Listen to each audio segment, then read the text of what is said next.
Donald Trump has faced a wave of humiliating defeats and crushing election setbacks across the nation, guys. But somehow he managed to dig himself an even deeper hole. Instead of taking the loss with any shred of humility, he unleashed a series of unhinged social media posts, publicly lashing out at Republican senators and then delivering what can barely be described as a speech. In Miami, speaking to a room full of business leaders who mostly sat in awkward silence, Trump appeared visibly disoriented, stumbling through his remarks, as his usual bravado completely fell apart. And as always, guys, before we proceed, if you can quickly ask you to leave a like on this video, hit that subscribe button because it truly helps us keep going in our work. Now, before we get into the moment where he seemed unable to even finish his thoughts or his sentence, the audience fell eerily quiet, guys. It's worth noting that he inexplicably decided to start by attacking Barack Obama, as if deflecting blame and sowing division is the only play he has left. All because they want to return to the failed Biden policies that created, and also Obama policies. I watched him the other day up talking, well, Donald Trump is a mean person. I'm not a mean person. I just want to have a country that's great again. Is that okay? I'm not a mean person. He's a mean person. He's a divider. He's a divider. Obama, Barack Hussein Obama. And by the way, ask him how he's doing in his museum library. He's got hundreds of millions of dollars of cost overruns. It's come to a dead halt. He built it in not a particularly good location. He's not into real estate, He doesn't know about location. He doesn't know about location, but he built it in a location that's not going to be too good. But the thing is, whenever Donald Trump feels cornered, guys, and right now he absolutely does, he starts by unraveling clearly in public, as he always does. He's practically admitting it himself, and I'm not exaggerating when I say that the election results, along with what's coming in the midterms, could mark the real downfall of Trump's political career.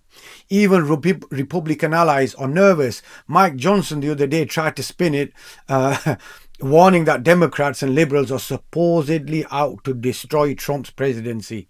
Honestly, if that means stopping his chaos and incompetence, then where do I sign? Where do I go?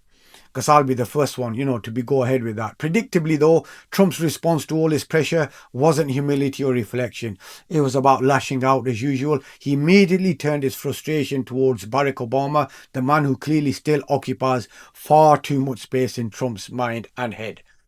Out of nowhere, he started ranting about Obama's presidential library at an event supposedly focused on business and economics. An absurd tangent he went off on, even by Trump standards. Maybe it's because libraries represent everything he's threatened by, facts, history and knowledge. But it didn't even stop there, guys. Trump also went after Gavin Newsom, the same governor who had just embarrassed him politically, the other day, the night before. It's classic Trump, guys. When faced with failure, his instinct is always the same. Just deflect, attack, and deny. He's a slimy one. Maybe that should be his nickname. Slimy Newscomb, right? But he doesn't have it. But Trump's attempt to mock Gavin Newsom with his usual juvenile nicknames completely fell flat. Slimy Newcomb. That's the best he could come up with, guys. Come on. Meanwhile, Newsom has something Trump can only dream of. Millions of voters who just sent a loud, unmistakable message to Trump telling him to pack it up and go home. The voters made it clear he's a loser. He won't get away with trying to, manipulate or steal another election. So across the map, from states passing key ballot measures to Democratic wins stacking up in places like Maryland, Virginia and Illinois, the tide is turning against him. And Trump knows it. He clearly knows it. You can see the fear bleeding through his desperate attempts to act like everything's just fine.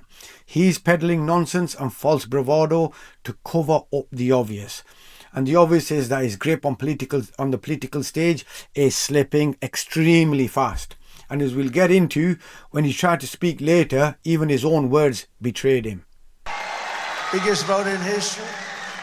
And above all, we won a resounding mandate to make America great again, which is what we're doing.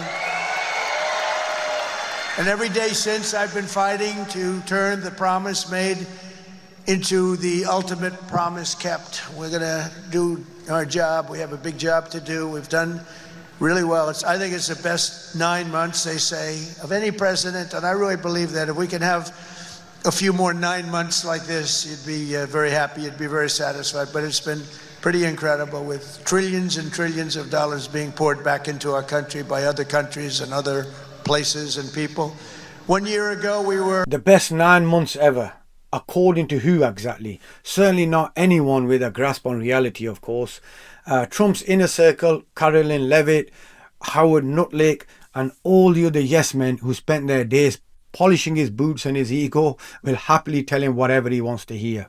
They're the kind of people who literally obsess over inflating his image, no matter how ridiculous it looks to everyone and everybody else. It's pathetic, guys, embarrassing and honestly laughable.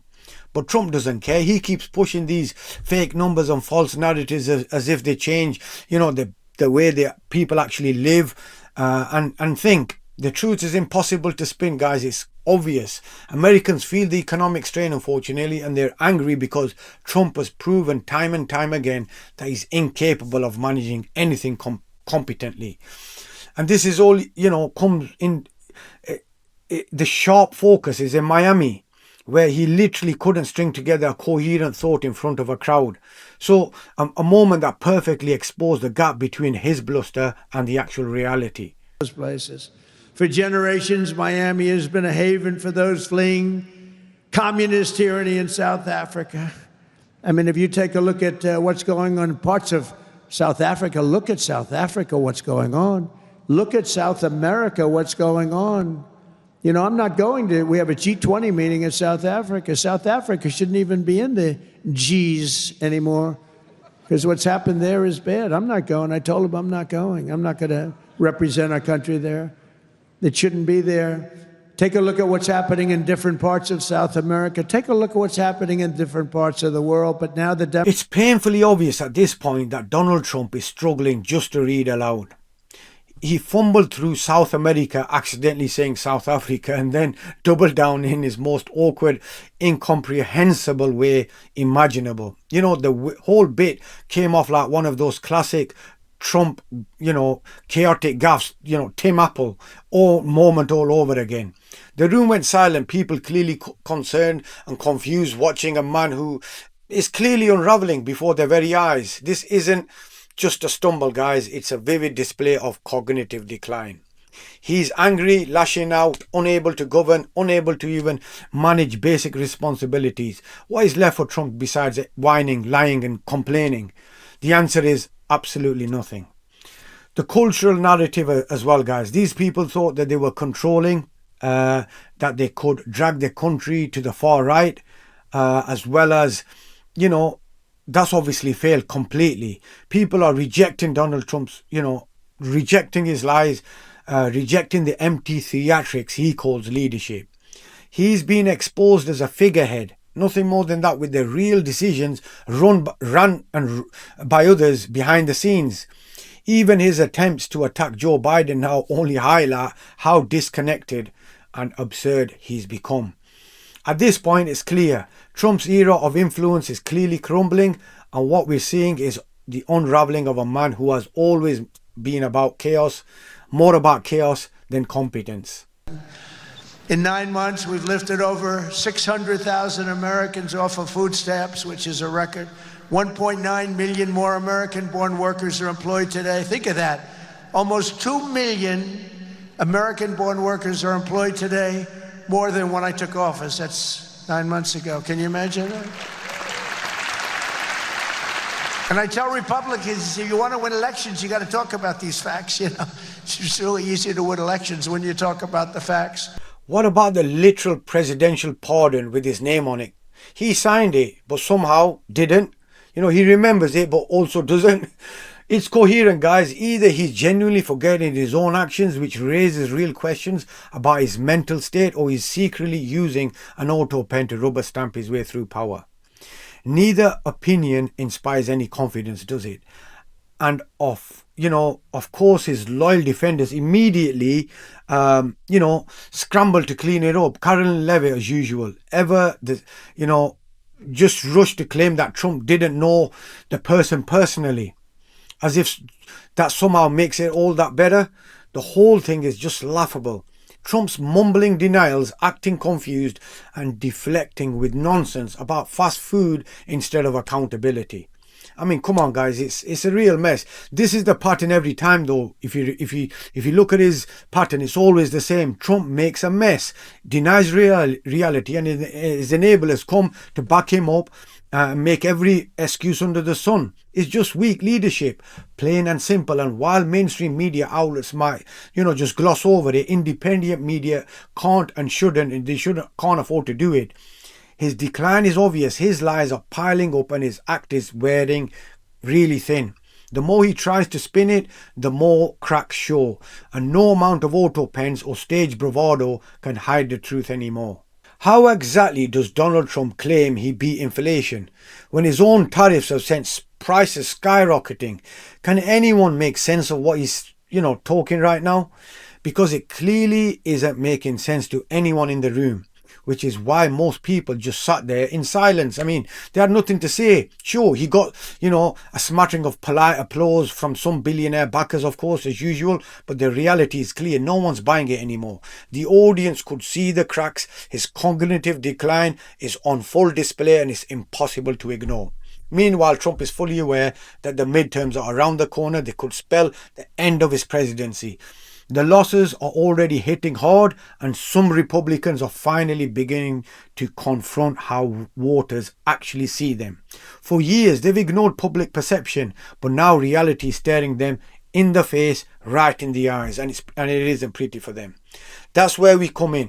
Through organisation, clear messaging, and pointing out Trump's mumbling declining state, we can hold him accountable. We need to keep exposing the lies, the attacks on the most vulnerable, and the chaos he's actually wrought, because only doing so can present strength in the face of this kind of crumbling presidency, guys. Donald Trump isn't getting anyone off food stamps. He isn't bringing people back to work. Jobs are disappearing left and right. Groceries are more expensive than ever, and yet he's trying to take credit like some miracle worker. It's amazing the way this guy comes around. It's amazing. The reality is he's refusing to provide the very food assistance Congress has already mandated. And then, of course, he leans on tired racist tropes, painting Americans' need as welfare queens or freeloaders. Meanwhile, the real moochers aren't struggling families, guys. They're the billionaires he surrounds himself with. The likes of Jeff Bezos, Musk, Zuckerberg, Larry Ellison. These are the people benefiting from taxpayers' dollars. Companies like Walton's Empire underpay workers so they can't even feed their families, while Snap ends up subsidizing their massive profits. That's where Trump should be focusing, but of course he never will. And as always, guys, I appreciate you guys for staying with me till the end.